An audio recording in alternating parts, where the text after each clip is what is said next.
வணக்கம் மக்களே, நான் உங்க கோகுல். மக்களே, டெல்லியில ஜந்தர் மந்தர்ல அத்தனை மாணவர்கள், அத்தனை யங்ஸ்டர்ஸ், இளைஞர்கள் வந்து தாக்கப்பட்டு வந்துகிட்டு இருக்காங்க. இத்தகைய செயலை பார்த்து நம்ம இந்தியாவுல இருக்கக்கூடிய அனைத்து வகையான இளைஞர்களும் கோவப்பட்டுட்டு வராங்க. என்ன பிரச்சனையா இருந்தாலும் இளைஞர்களை போட்டு இப்படி தாக்கக்கூடாது. அவங்க கிட்ட அமைதியான முறையில வந்து பேச்சுவார்த்தை நடத்தணும் அப்படின்ட்டு ஏகப்பட்ட விவாதங்கள். இதுக்கு வந்து ஒரு சிலர் வந்து சப்போர்ட் பண்றாங்க, ஒரு சிலர் வந்து சப்போர்ட் பண்ண மாட்டாங்க அப்படின்ட்டு ஏகப்பட்ட விவாதங்கள் வந்து போய்கிட்டு இருக்குங்க.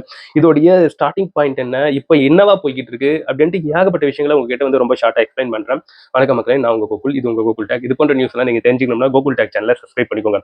அதாவது மக்களே, சிஜேபி அப்படிங்கிற இந்த பார்ட்டியின் மூலமாக ஒரு போராட்டம் என்பது கையில் எடுக்கிறாங்க அந்த போராட்டத்தை.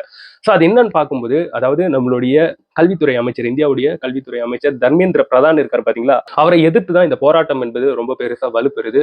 முதல்ல போராட்டம் என்பது எப்படி ஸ்டார்ட் ஆகுதுன்னா, இந்த சோனம் வான்சூக் முக்கியமான நபர்கள், சிஜேபி சார்ந்திருக்கக்கூடிய நபர்கள், இவங்க எல்லாம் என்ன பண்றாங்கன்னா ஒரு உண்ணாவிரத போராட்டத்துல வந்து ஈடுபடுறாங்க. முக்கியமா சோனம் வான்சூக் எல்லாம் அவர் வந்து ஒரு வகையான ஒரு சயின்ஸ் சார்ந்திருக்கக்கூடிய ஒரு முக்கியமான நபர் அப்படின்ட்டு சொல்லப்பட்டு வந்துகிட்டு இருக்கு. அவர் வந்து நீண்ட நாட்களாக சாப்பிடாம அவர் வந்து போராட்டத்துல வந்து ஈடுபட்டு அவருடைய உடல்நிலையே ரொம்ப மோசமாயிடுச்சு. அப்பேற்பட்டிருக்கக்கூடிய அந்த நபரை கரெக்டா போன சாட்டர்டே அன்னைக்கு போலீஸ் எல்லாம் அவரை வந்து சேர்ந்து வலுக்கட்டாயமாக கூப்பிட்டு போயிட்டு ஹாஸ்பிட்டல்ல வந்து சேர்த்துடுறாங்க. அதற்கு மறாவது நாளே போராட்டம் என்பது ரொம்ப வீரியம் அடையுதுங்க.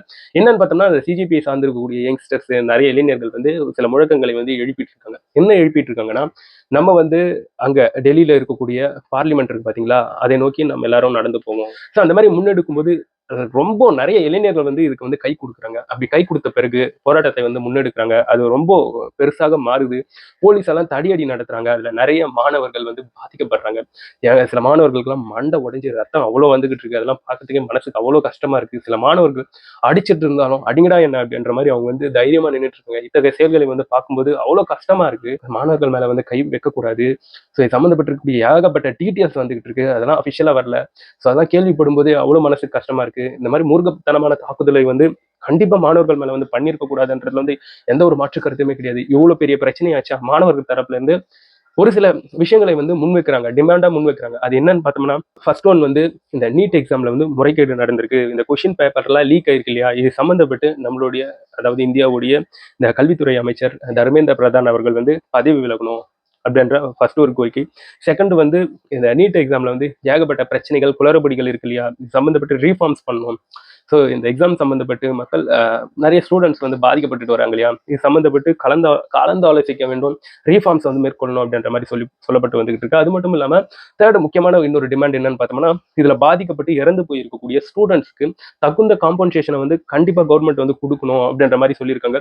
அதுக்கப்புறம் சோனம் வான்சூக் இவரை வந்து வலுக்கட்டாயமாக கொண்டு போயிட்டு ஹாஸ்பிட்டல்ல வச்சிருக்காங்க இல்லையா, அவரை வந்து விடுவிக்கணும் அப்படின்ட்டு இவ்வாறான டிமாண்ட்ஸை அங்க இருக்கக்கூடிய யங்ஸ்டர்ஸ் வச்சு போராட தொடங்கி இருக்காங்க. அதுதான் மிகப்பெரிய ஒரு போராட்ட களமாக மாறி இருக்கு. மக்களே, ஒரு போராட்டம் என்பது அதாவது சிஜேபி தரப்புல இருந்து போய்கிட்டு இருக்கும்போது அதை வந்து பார்க்கும்போது நம்மளுக்கு என்னவா தெரியும், இளைஞர்கள் வந்து போராடுறாங்க. அவங்களுடைய கோரிக்கைகளை வந்து கண்டிப்பா கவர்மெண்ட் கன்சிடர் பண்ணும் அப்படின்ற மாதிரி தான் நம்மளுக்கு வந்து பேச தோணும். ஆனா இப்போ சில நிறைய அரசியல் கட்சிகள் இப்போ அந்த போராட்டத்துல வந்து கலந்துக்கிட்டாங்க. இப்போ இது வந்து பல்வேறு விஷயங்களாக பேசப்பட்டு வந்துகிட்டு இருக்குங்க. இப்போ ஒரு தரப்பினர் இந்த மாதிரி அரசியல் கட்சி சார்ந்திருக்கக்கூடிய நபர்கள் இந்த சிஜேபி நடத்தக்கூடிய இந்த போராட்டத்துல வந்து கலந்துக்கிட்ட உடனே இப்போ ஒரு சிலர் வந்து என்ன சொல்றாங்கன்னா, இது வந்து தப்புங்க, இந்தியாவில் இருக்கக்கூடிய அமைதியை வந்து சீர்குலைக்க பார்த்துக்கிட்டு இருக்காங்க, இது வந்து ரொம்ப மோசமான ஒரு விஷயம், மோடி அவர்களுடைய ஆட்சிக்கு எதிராக சதி செஞ்சுக்கிட்டு இருக்காங்க அப்படின்ட்டு பேசப்பட்டு வந்துகிட்டு இருக்கு. வந்து ஒரு மாணவர்கள் தன்னிச்சையாக எழுந்த ஒரு போராட்டம். பட் அரசியல் கட்சிகள் உள்ள வந்த பிறகு எப்படி ஆயிடுச்சு பாத்தீங்களா, அதுக்கேற்ப அவர் ராகுல் காந்தி அவர்களும் மோடியோடைய வீடு முன்னாடி நின்று அவர் மிகப்பெரிய ஒரு தர்ணா போராட்டத்தையே பண்ணியிருந்தாரு. அதுக்கப்புறம் மோடி அவர்கள் வீட்டு முன்னாடி தர்ணா போராட்டத்தில் ஈடுபட்டிருக்கூடிய ராகுல் காந்தி அவர்களை வந்து டீடைன் பண்ணாங்க. ஐ மீன் அவரை வந்து அங்கிருந்து கைது செஞ்சாங்க. இது வந்து பயங்கர பிரேக்கிங்கா போயிடுச்சு. இப்ப இந்தியா முழுவதும் இருக்கக்கூடிய காங்கிரஸ் தரப்பினர் வந்து அங்காங்கே போராட்டங்களை வந்து எழுப்ப ஆரம்பிச்சிட்டாங்க. இந்த போராட்டம் என்பது வேற லெவலா மாறி போய்கிட்டு இருக்கு. இதெல்லாம் பார்க்கும்போது உண்மையே மனசுக்கு கஷ்டமா இருக்கு.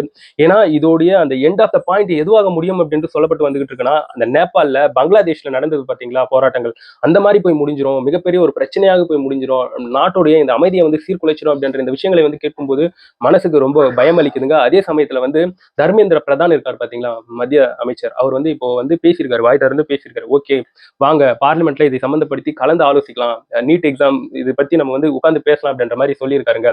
ஸோ இதுதான் சரியான ஒரு சமயம் நீட் எக்ஸாமை வந்து ஒழிச்சு கட்டுறதுக்கு அப்படின்ட்டு நிறைய பேர் இப்போ இதற்கு வந்து சப்போர்ட்டை வர தெரிவிச்சிட்டு வராங்க. ஸோ கூடிய சீக்கிரத்தில் நம்மளுடைய பிரதமர் அவர்கள் வந்து இதில் வந்து ஒரு முக்கிய முடிவு எடுக்கணும் அப்படின்ற மாதிரி தான் சொல்லப்பட்டு வந்துகிட்டு இருக்கு. ஏன்னா இது வந்து ஒவ்வொரு நாளைக்கும் எக்ஸ்கலேஷன் ஆகிட்டு வேற மாதிரி போய்கிட்டு இருக்குங்க இந்த போராட்டம் என்பது. என்னதான் தடியடி நடத்தாலும் ஸோ மாணவர்கள் தன்னிச்சையாக எழுந்து போராடிட்டு இருக்காங்க இல்லையா, அவங்களை வந்து நிறுத்தவே முடியல. ஸோ அதற்கேற்பவாறு வெளிநாடுகள்ல இருந்து நிறைய பேர் வந்து இந்த போராட்டத்தில் வந்து கலந்துக்கிறாங்க. அது மட்டும் இல்லாம அவங்களுக்கு வந்து சாப்பிட்றதுக்கு உணவு பொட்டலங்கள், வாட்டர் பாட்டில்ஸ் அப்படின்ட்டு எல்லாத்தையும் ஆன்லைன் மூலமாக அவங்களுக்கு வந்து நிறைய பேர் வந்து டெலிவரி பண்ண வைக்கிறாங்க. அந்த போராட்ட காலத்துக்கு அவ்வளவு போய் சேருது உணவு பொட்டலங்களும் வாட்டர் பாட்டில்ஸும். ஸோ இதெல்லாம் ஒரு பக்கம் வரவேற்கத்தக்க ஒரு விஷயம் தான். இன்னொரு பக்கம் என்ன சொல்லப்பட்டு வந்துட்டு இருக்குன்னா, இதெல்லாம் ஒரு சூழ்ச்சி, ஒரு சிலர் இது பின்னாடி இந்தியாவுடைய இந்த நலனை கெடுப்பதற்கு, இந்தியாவுடைய இந்த அமைதியை சீர்குலைப்பதற்கு நிறைய ஃபண்டிங் பண்ணி இந்த மாதிரிலாம் பண்ணிட்டு இருக்காங்க அப்படின்ட்டு சொல்லப்பட்டு வந்துகிட்டு இருக்கு. பட் இந்த மாதிரிலாம் போய்கிட்டு இருக்கு. இதெல்லாம் ஒரு அசாதாரண ஒரு சுச்சுவேஷனை வந்து குறிக்குது. கூடிய விரைவில் பிஜேபி கவர்மெண்ட் இதுல வந்து ஒரு நல்ல முடிவை எடுக்கணும். ஏன்னா ஒரு அசாதாரண சூழல் போயிட்டு இருக்குன்னா ஃபர்ஸ்ட் அதை வந்து கட்டுப்படுத்துறதுக்கு தான் போய் பார்க்கணும். ஸோ அதனால அந்த மாணவர்களுடைய டிமாண்டை என்னன்னு கேட்டு கூடிய சீக்கிரத்துல நம்மளுடைய பாரத பிரதமர் மோடி அவர்கள் வந்து இதுல வந்து ஒரு முக்கிய முடிவை வந்து எடுக்க வேண்டும். ஏன்னா இப்பயே ஆங்காங்கே போராட்டங்கள் வந்து எழ ஆரம்பிச்சிருச்சு. இனிமே நண்பர்களே, இதை பற்றி நீங்க என்ன நினைக்கிறீங்க? அதை என்னோட கமெண்ட் செக்ஷன்ல பதிவு பண்ணிடுங்க.